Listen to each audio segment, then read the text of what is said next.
You're listening to Over the Bull, where we cut through marketing noise. Here's your host, Ken Carroll.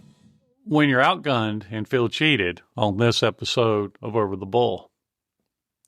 Okay, we're going to dive into something that I think is going to really resonate with virtually every entrepreneur that's going to listen this week.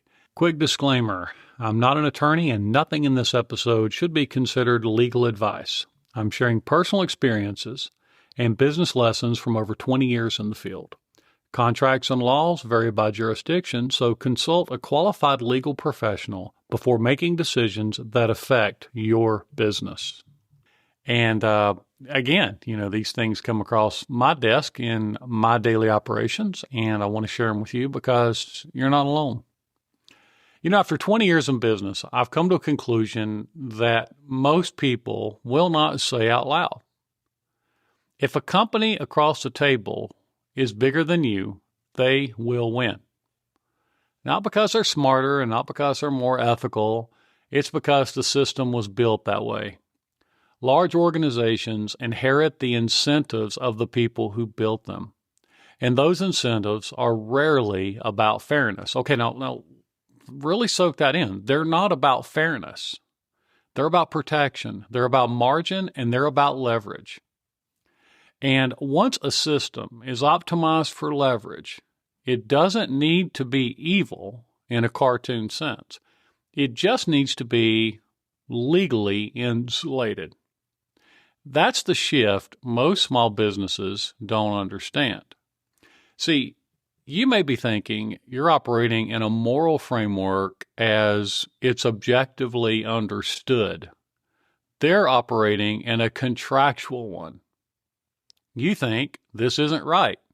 They think, show me where it violates the agreement. The gap is where small companies get trapped. Now, I have seen this with vendors. I've seen it with banks. I've seen it with insurance companies. I've seen it with large clients who knew they could outlast. The system favors scale. So when you hear the word scale, think bigger. And scale protects itself. Now, today on Over the Bull, we're not going to pretend otherwise. The reason being is the otherwise just simply isn't there. This is a reality. This is why you, as the owner of a business, you think maybe you're isolated, or you think maybe these situations just happen to you in your industry. No. It's all over the place. It runs rampant. And so what I want to do today is talk to you about maybe some practical ideas where you can save your sanity, look at this realistically, and survive a little bit better as you move forward in your business. Now, my little latest adventure in this situation is because, we're in a hurricane of changes that are going on within the internet.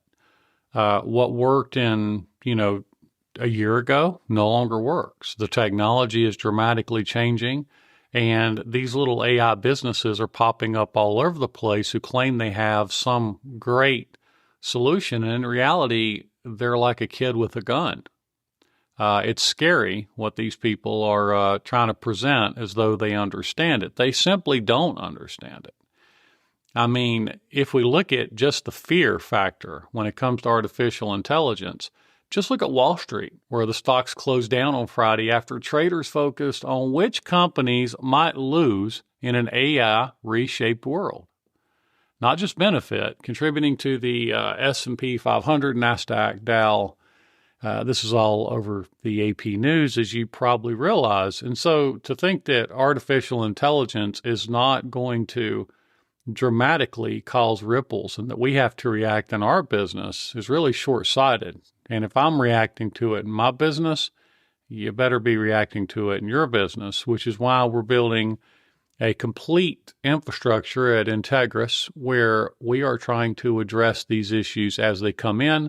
And we have a model that uses the best of human technology and artificial intelligence because you simply can't ignore it. And you can't just go through and use ChatGPT to create blog articles or things like that. That's just not the way it's going to do. It's much more complicated, but it's also a hybrid between humans. Anyway, this is kind of where I got brought into this. So anyway, we were looking at a vendor, a fairly substantial vendor out of Canada. And here's what they did. They promised scale. They promised sales experience that was polished. And then we went through about, 2 months of going through their sales processes and sales cycle. And everything appeared to be good. Now, of course, you just get to see from the outside in. So, they promise you that the goods inside the bakery are going to taste great once you get in the door. They let you see pictures. They let you do all these things, but you don't really know what you're getting into until you sign the agreement. So after some negotiations, they wanted a longer-term agreement, and we negotiated a shorter term with an opt-out, but there was still some upfront costs just to kind of, get in the proverbial bakery to see what the reality was. And so anyway, we signed the agreement. The onboarding was becoming forced, almost like they were muscling through this really expensive onboarding process. And they were neglecting the fact that early on, we saw a lot of glitches with the system. I'm not exaggerating. We would make one small change to the system and the screen would go completely white for extended periods of time.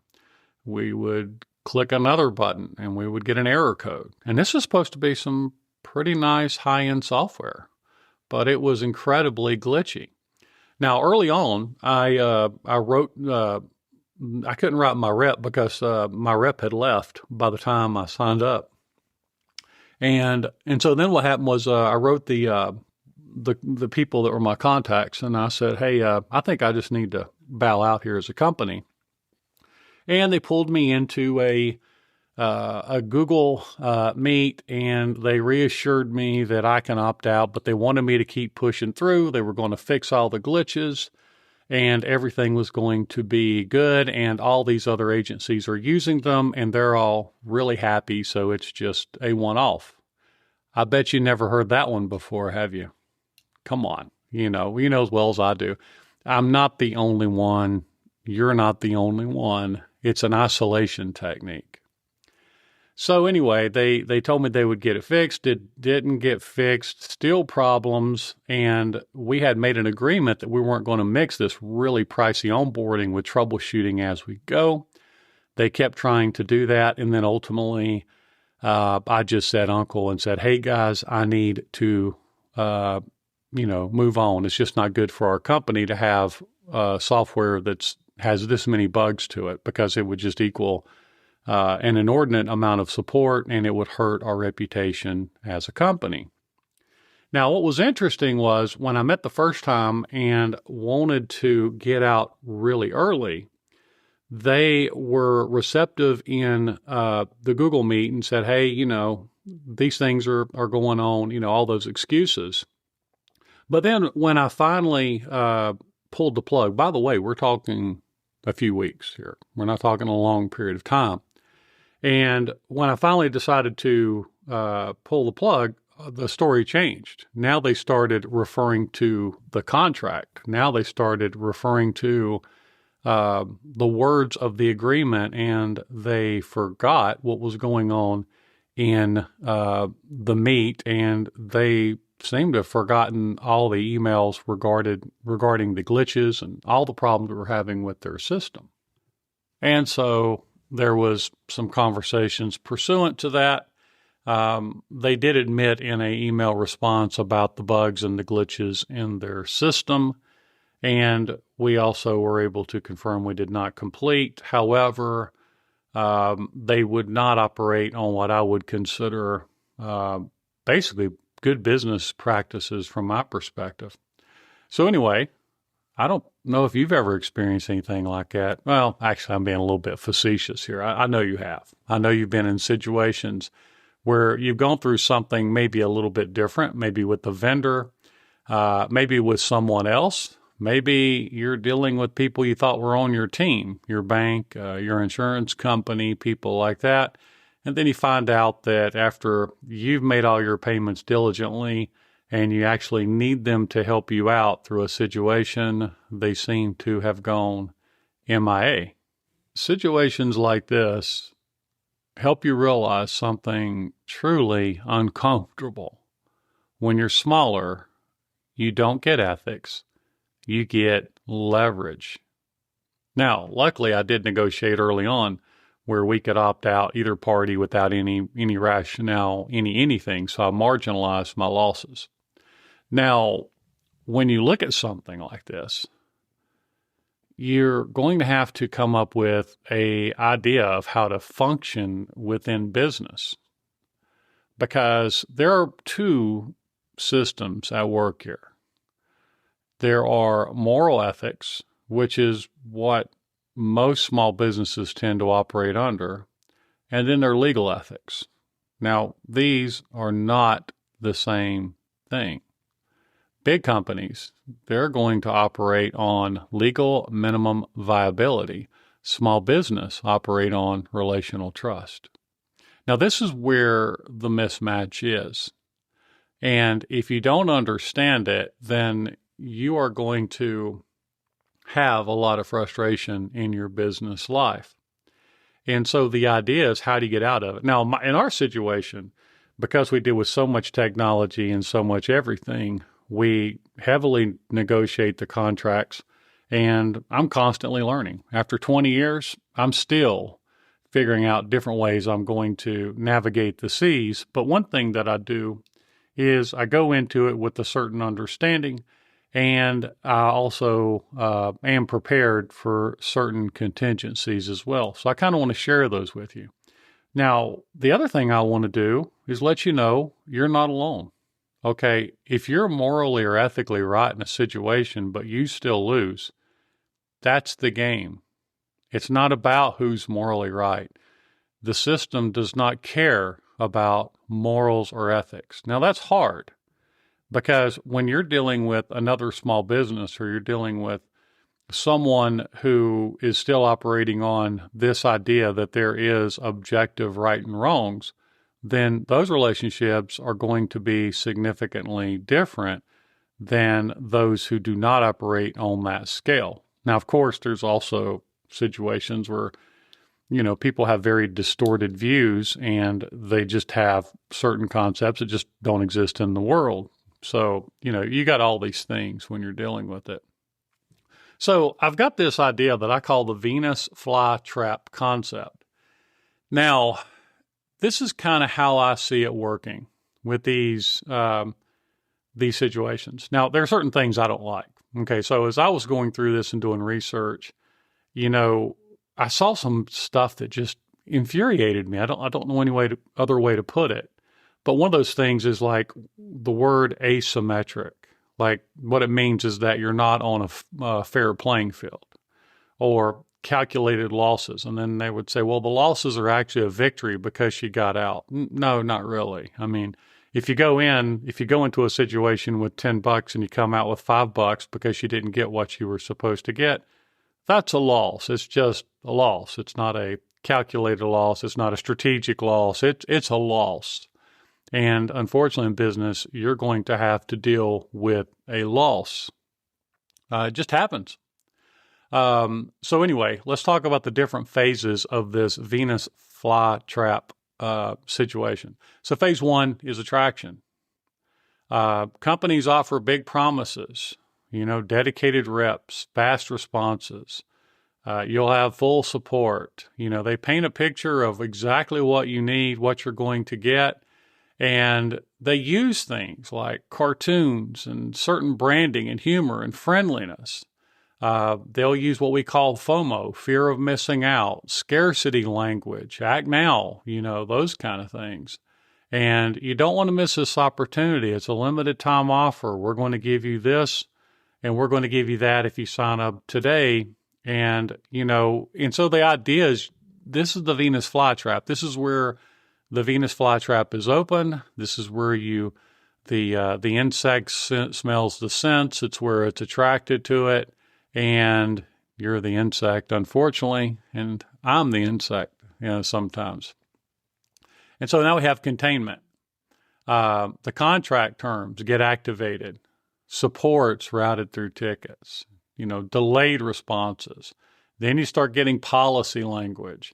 Then you start hearing according to the agreement. You find out it's not what it's cracked up to be. You want to get out of it. They keep referring back to what you signed, and then all the lofty things that were in phase one are marginalized, and now it becomes an accountability argument and a structure argument rather than what you were sold on, because the agreement is the king. Now, they also know other things. They know that when you're caught in this and you're trying to escape the Venus flytrap, they know that you're not going to, you may get frustrated and go talk to an attorney or something like that. But what they're going to tell you typically is it's not worth it.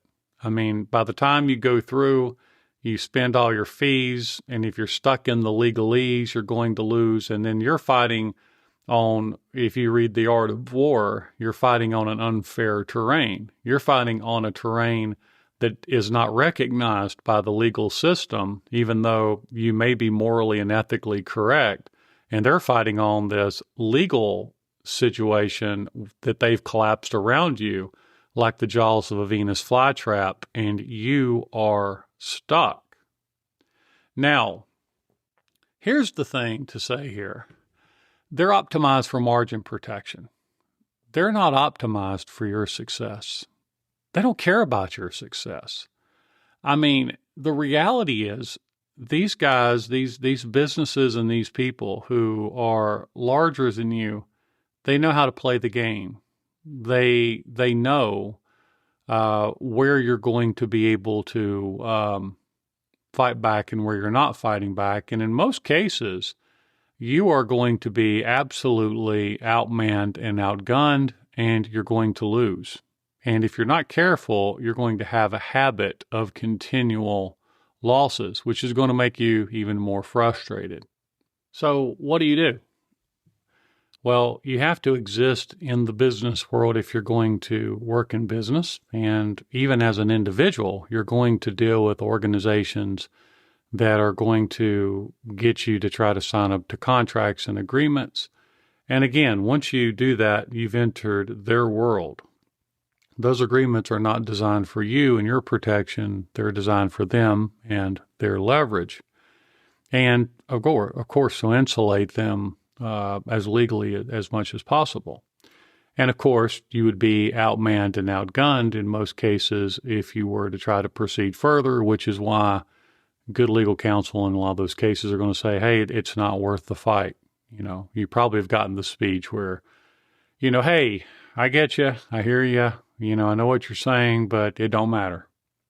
And that's the hard reality of this thing. So I'm going to give you a couple of rules here that I recommend maybe you consider in your business operations. And these rules are based in reality. They're not based on hopium, and they're based on situations that I have seen others go through and me personally gone through the evolution of business. So the number one rule, assume loss is possible. Now my thing is possible. I would say that moved into the probable category. Whenever you sign an agreement with someone you don't know, it's like dating someone new. You don't know what you're getting into. And with the way the world is shifting, I think it's gone from possible to probable, maybe even to likely, and maybe even most likely. Okay, so here's what you do. You don't assume fairness. Assume you may lose and price that risk in emotionally. In other words, if you're signing an agreement for X number of dollars, assume you're going to lose X number of dollars if that relationship does not end well. Period. Bank on it, count on it. And if you come out ahead, it's going to save your sanity.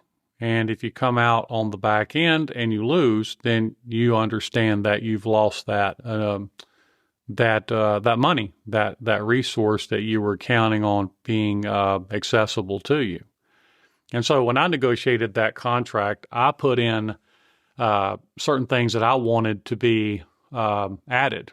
And when they added it in the wrong places. And I wanted it to be added in the correct places so that it would not be superseded by other language. And so you got to be very careful about that. And a lot of times it's just experience over a period of time. And so the idea is to understand that if you can just say, hey, okay, I'm willing to bet X number of dollars on this agreement. And I understand that I'm going to lose. And if I lose and this doesn't work out good, then I am willing to risk that. Now think about what that does for you. As the owner of a business, you've just saved your sanity in this thing. You're no longer thinking, I'm dealing with an ethical business that's going to operate on a certain level. You're thinking, I'm dancing with the proverbial devil here that I don't know. And if it doesn't work out, then great.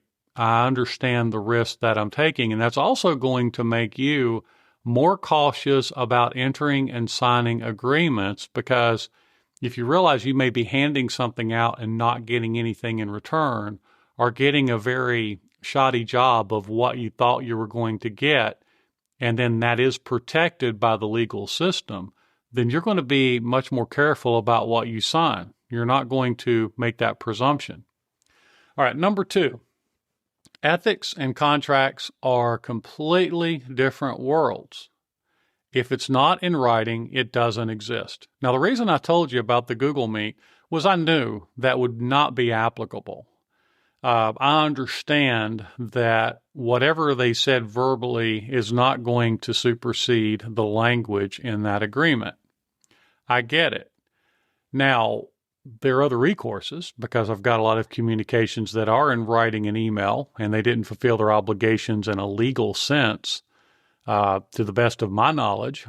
But the idea is, if someone promises you something, hey, we're going to work with you on this. Hey, we're going to make this happen. Don't worry. Whatever language you get. Okay, if it's not in writing, it did not happen. So the idea is that when you're dealing with the Venus Flytrap Open, you're going to get a lot of that language. But again, if it doesn't translate, if you say, well, send that to me in writing, and they're not willing to do it, then you see the battle lines early, and that can help you out. Now, if you aren't willing to lose the gamble, don't sign. Every contract is a bet. Stop pretending it's not. And again, this is what's going to save your mind. You want to be able to look at it not from the standpoint of being cheated, but you want to look at it from the standpoint of, I'm gambling. Okay, I'm looking at their best foot forward. I like what they're saying.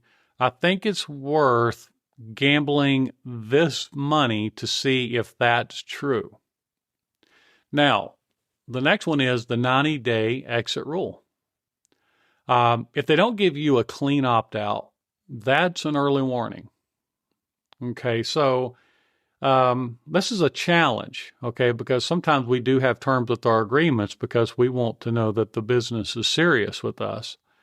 But we also have clean opt-out situations with our business as well. So in this particular case, before I signed up with the company, what I did was I put in I requested that the language say that either party can exit within 90 days for any reason whatsoever without both parties agreeing to it. And so just super clean, super easy way to get out of it. Now, you'd want to talk to your attorney. Obviously, I'm not a legal authority, and you shouldn't take my legal advice on anything that I tell you. But you want to make sure that you have some kind of opt-out situation. And honestly, you really want to get some situations where you have an attorney look at them depending upon the size of the money, unless you're just willing to roll the dice and be willing to lose that money. Never, ever, ever operate on verbal. If it's important, it must be written and acknowledged. Now, this is true with your freelancer. This is true with any group, any organization, anything. It has to be in writing. And no writing, it doesn't count. Now, number 6, charm is a strategy. Humor, those little cartoon characters you see on TV who are funny and likable. Friendliness, these are sales tools. They reduce your resistance. They know that. Now, this has been going on, early on in marketing as they start to understand how humans work. Disarming someone is part of the equation. And, now here's the sinister part of this.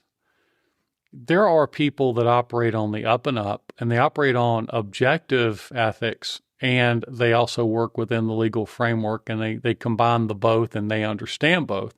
And objective ethics surpass the legal ethics in terms of how they operate their individual business.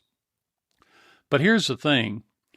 There are a lot of people who use these qualities and attributes because it's natural to them, not because they're trying to get away with something. And so the really twisted part, just like in the do-it-yourself website builders and things like that, is there's a little bit of truth in it. And that little bit of truth, sometimes what it does is it makes you wonder, like, who the good guys and who the bad guys are. But just be aware that these are tools. These are tactical tools. They're not just something that happens coincidentally, especially when you're dealing with organizations that are trying to get you sucked into the Venus flytrap. Okay, number 7, don't fall for FOMO, fear of missing out.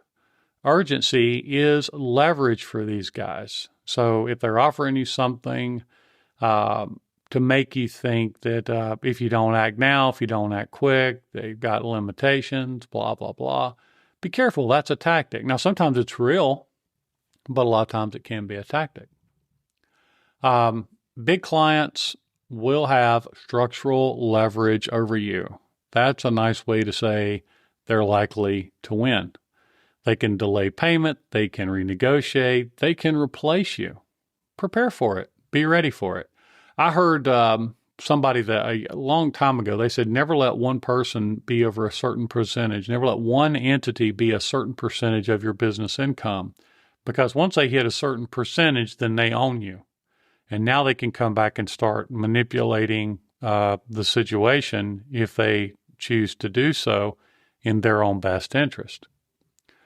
Number 9, subscription is the new lock-in. The business model now is acquire, retain, deliver minimum legal standard.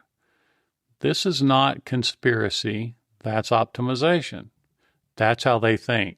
They don't think in terms of objective reality. I cannot say that enough. Okay, initial effort is the peak effort. This is really important.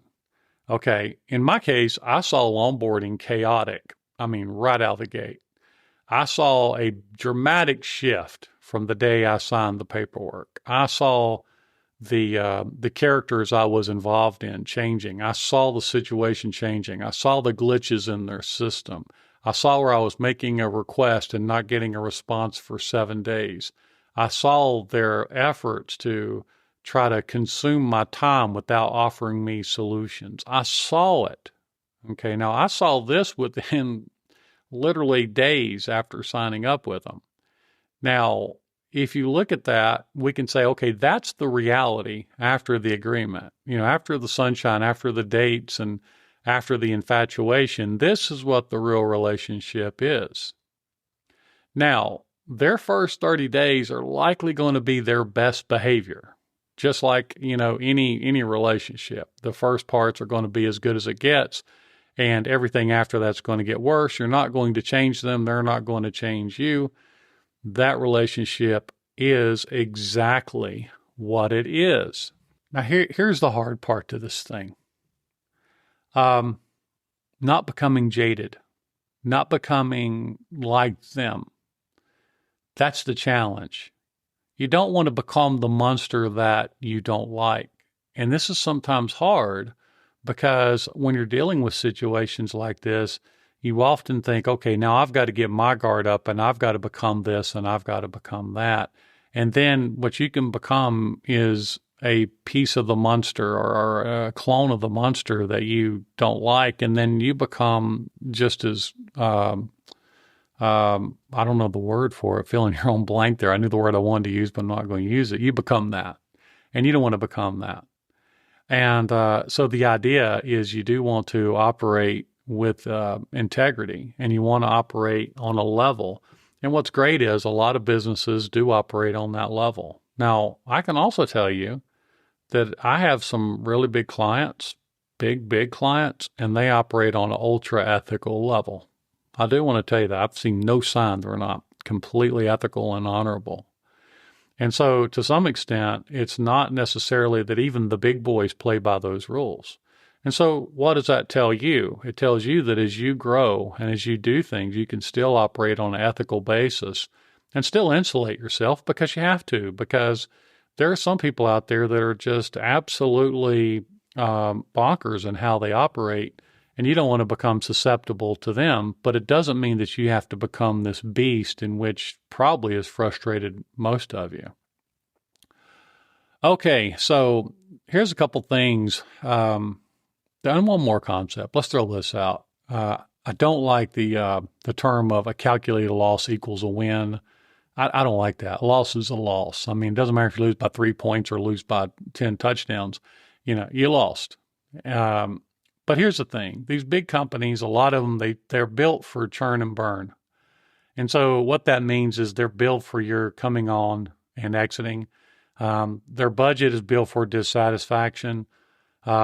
Losing a client for them can still be very profitable. That's what's going on right now with me. They're still going to make money because their hourly rate for their onboarding was absolutely insane. So I thought, well, it's either going to be really good or really overpriced. I think you can guess which one it was.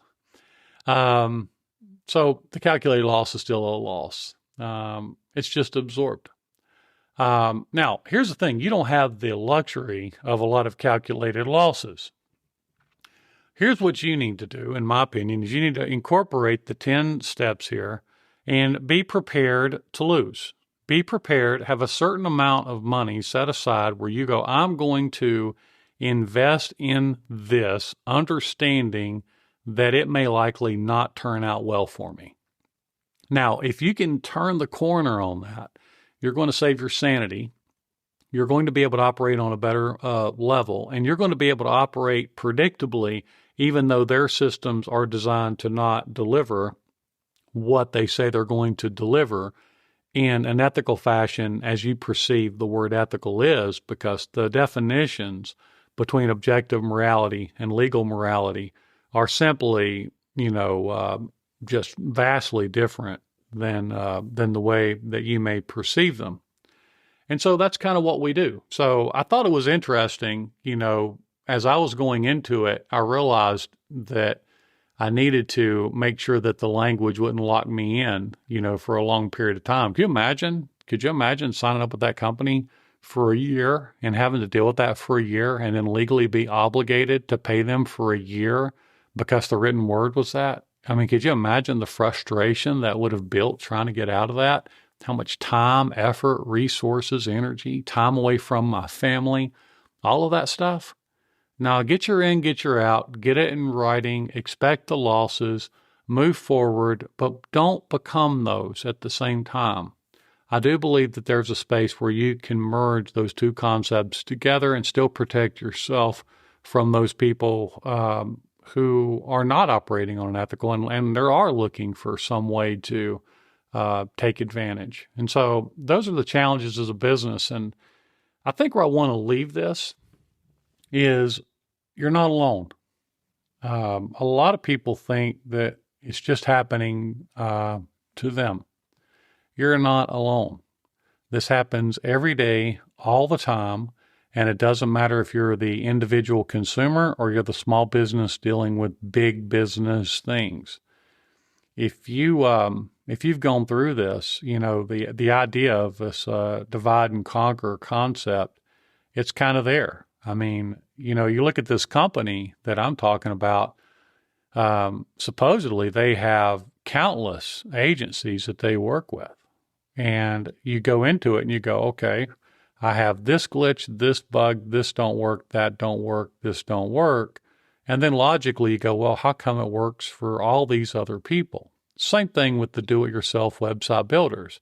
Well, if it doesn't work, why does it work for all these other people? It just don't work for me. You're probably just more observant and you're probably dealing more in reality.